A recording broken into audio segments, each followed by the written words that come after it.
नमस्कार साथियों, स्वागत है आपका बगछट में। मैं आपके साथ शोभन सत्य सिंह। इन दिनों उत्तराखंड के 12 जनपद निकाय चुनावों के रंग में रंग चुके हैं और इस वक्त मैं मौजूद हूँ जनपद चमोली के गौचर नगर पालिका में। मेरे साथ जो शख्स मौजूद हैं वो नगर पालिका से निर्दलीय मैदान में उतरे हुए हैं। सुनील पंवार जी, बहुत बहुत स्वागत है आपका। बहुत बहुत धन्यवाद है। और जो बगछट आपका न्यूज़ चैनल है उसका भी मैं आभार प्रकट करता हूँ।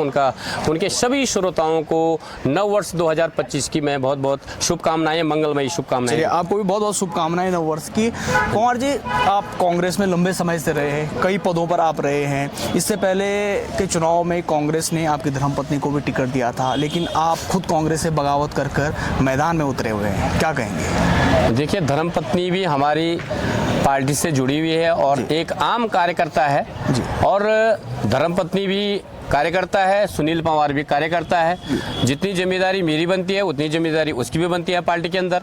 उसका अगर उसको जिम्मेदारी दी है, उसको पार्टी का टिकट मिला है तो उसको मिलना चाहिए, वो कार्यकर्ता है। और मैंने एक कांग्रेस का सच्चे सिपाही होने के नाते मैंने भी आवेदन किया था पार्टी के टिकट के लिए, लेकिन जमीन में टोटल सर्वे मेरे फेवर में होने के बावजूद मेरा टिकट काट दिया गया, जिसके फलस्वरूप ये रहा है कि आम जनता ने, हमारे सभी कार्यकर्ताओं ने, लगभग 40 कार्यकर्ताओं ने इस्तीफा देकर और हमारे माता बहनों ने आगे बढ़कर के कहा, मैंने सबसे सुझाव मांगे, उस सुझावों के अनुरूप मुझे मैदान में हमारी आम जनमानस ने, हमारे कार्यकर्ताओं ने हमें ये नगर पालिका चुनाव में आगे किया हुआ है। क्या कारण मानते हैं आप टिकट काटने का? आप कह रहे हैं कि टिकट काटा गया, जबकि पूरी जो सर्वे था वो आपके फेवर में था, आप कह रहे हैं, लेकिन आपने मंथन तो किया होगा, आपने पता तो किया होगा जो आपके समर्थक हैं कि आखिर क्या वजह रही टिकट काटने की? देखिए, हमारे संपर्क हमेशा, मैंने आपको जैसे पहले भी कहा है, मैं हमेशा इस नगर क्षेत्र गौचर की आम इस जमीन से और जो मुझे जिम्मेदारी दी गई, चाहे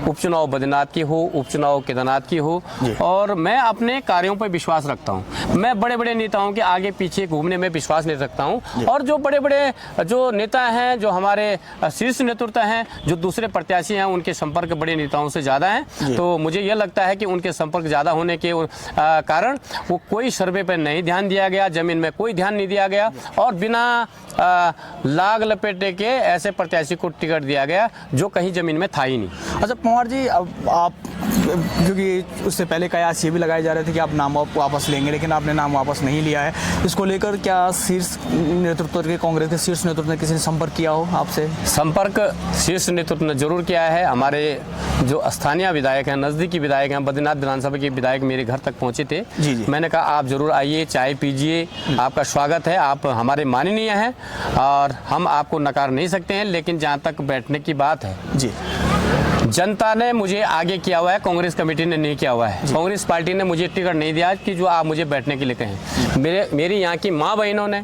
यहाँ के युवा साथियों ने, यहाँ के हमारे जो 40 कांग्रेस के कार्यकर्ताओं ने अपने पार्टी से बगावत करते हुए, पार्टी से सदस्यता खत्म करते हुए मेरे साथ खड़े हैं, तो मैं कैसे उनको धोखा दे सकता हूँ? अच्छा सुनील पंवार जी, आप लंबे समय से कांग्रेस में रहे हैं, आपके जो समर्थक हैं वो भी, कुछ लोगों ने इस्तीफा दे दिया है, वो आपके साथ आ चुके हैं, लेकिन अब बाजार में जब हम घूम रहे थे तो कहीं कहीं ये बातें भी चल रही थी कि सुनील पंवार जो है, इसका जो फायदा है, सुनील पंवार का निर्दलीय चुनाव लड़ने का फायदा जो है वो बीजेपी को होगा, क्योंकि कांग्रेस के जो वोट हैं वो बढ़ जाएंगे। ऐसा है क्या आप बीजेपी को जिताने के लिए मैदान? कांग्रेस भाजपा जी, पहले तो ये छोटे चुनाव हैं जी, प्रत्येक आम नागरिक की जी, हमेशा ये आशा रहती है कि मैं बहुत आसानी से जिस आदमी तक पहुंचूं, बिल्कुल वो आदमी हमेशा उस चेयर पर बैठे जिसको मैं अभी जा करके अपना काम कराऊं, अपनी बात रखूं।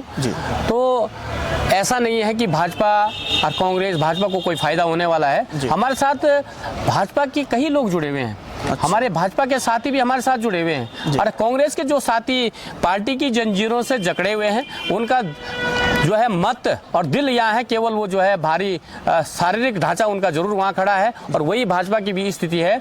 भाजपा में स्थिति आपने देखी होगी, टिकट के बंटवारे में वहाँ भी बहुत तनातनी रही है। और भाजपा गौचर की, भाजपा की अगर आप बात करेंगे तो यहाँ भी सिर्फ फुटबॉल की स्थिति है। और भाजपा के जो कहीं जो आम कार्यकर्ता हैं उनका दिल भी यहाँ है, उनका मत भी यहाँ है, केवल जरूर वो शरीर से भाजपा के अंदर हैं। और जहाँ तक भाजपा कांग्रेस की अगर बात करें तो भाजपा कांग्रेस को कह रही है तीसरे नंबर पे है, कांग्रेस कह रही है भाजपा तीसरे नंबर पे है। तो आपस में एक दूसरा पार्टी, राष्ट्रीय पार्टियां एक दूसरे नंबर की लड़ाई लड़ रहे हैं। तो वो एक दूसरे नंबर की लड़ाई लड़ रही है आप कह रहे हैं, लेकिन आप किसे अपना निकटतम प्रतिद्वंदी मान रहे हैं? देखिए, निकटतम प्रतिद्वंदी हमारे, मैं तो कह रहा हूं कि दोनों राष्ट्रीय पार्टियों को गठबंधन कर देना चाहिए। तब मैं मानूंगा कि वास्तव में जो संभव नहीं है, जो संभव नहीं भी है, कोई दूर दूर तक हमारे नजदीक नहीं है। जी जी। तो अभी आप किन प्राथमिकताओं के साथ, जो एक तरफ से राष्ट्रीय पार्टियां हैं और आप निर्दलीय लड़ रहे हैं, तो क्या प्राथमिकताएं हैं आपकी गौचर नगर पालिका को लेकर, जिनको लेकर आप जनता के द्वार द्वार जा रहे हैं ताकि जनता आप पर भरोसा जताए? जनता के द्वार द्वार सुनील पंवार पहले भी जाता रहा है और आज भी जा रहा है। और सबसे बड़ी बात क्या है कि जनता के द्वार आज हमारी माता बहनें एक दूसरे के द्वार पहुंच रही है। उस द्वार के माता बहनें इस द्वार की माता बहनें उस द्वार, कुल मिला के सब एकजुट होकर के सुनील पंवार के साथ हैं। और आम जनता ही सुनील पंवार है, हमारी माता बहनें सुनील पंवार है, हमारे युवा साथी सुनील पंवार है, हमारे पूर्व सैनिक है वो सुनील पंवार है, आम हमारे बुजुर्ग हैं वो जिनके मार्गदर्शन में हम आगे बढ़ रहे हैं वो सुनील पंवार है। कोई सुनील पंवार, मैं सुनील पंवार नहीं हूँ, सुनील पंवार आम नगर क्षेत्र गौचर की जनता है जो पूरे जोर शोर से प्रचार में लगी हुई। अभी राष्ट्रीय पार्टियों का तो ये हो रहा है कि कैसे करके मैनेजमेंट करें, कैसे करके कहाँ जाएं। हमारा मैनेजमेंट हमारी माता बहनें देख रही हैं, हमारे युवा साथी देख रहे हैं, हमारे बुजुर्ग देख रहे हैं। तो प्राथमिकता जहाँ तक नगर पालिका क्षेत्र की गौचर की बात करें तो बहुत सारे यहाँ पे असुविधाएं भी हैं, उसको हम ठीक करने का प्रयास करेंगे। जैसे अस्पताल का उच्चीकरण है, उसको प्रयास करेंगे कि सरकार से मांग करेंगे। जैसे हमने 48 दिनों से यहाँ पर धरना प्रदर्शन किया और पूर्व निवर्तमान मुख्यमंत्री, वर्तमान मुख्यमंत्री जी ने मेले के दौरान उच्चीकरण की बात यहाँ पे घोषणा की थी, लेकिन आज दिन तक उस पर कोई भी कार्रवाई नहीं हो पाई है। और हम प्रयास करेंगे आम जनता के सहयोग से सरकार पर दबाव डालने का काम करेंगे और यहाँ पे अस्पताल के अंदर उच्चीकरण हो और यहाँ पे डॉक्टरों की व्यवस्था हो, आम जनमानस को यहाँ पे चिकित्सा की स्वास्थ्य सुविधा मिल सके।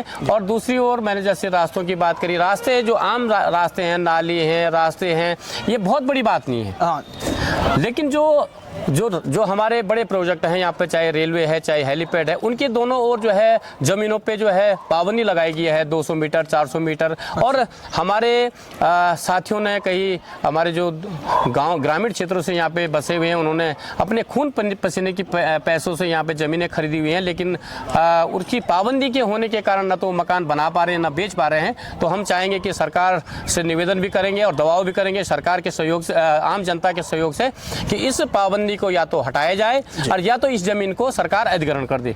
और जैसे रास्तों की बात है, हेलीपैड की दूसरी ओर भी रास्ता नहीं है और हेलीपैड के नीचे की ओर से ऊपर की ओर जाने का रास्ता नहीं है। वैसे ही जो है रेलवे में भी वही है, जो रेलवे प्रोजेक्ट चल रहा है उसके दोनों ओर रास्ता नहीं है।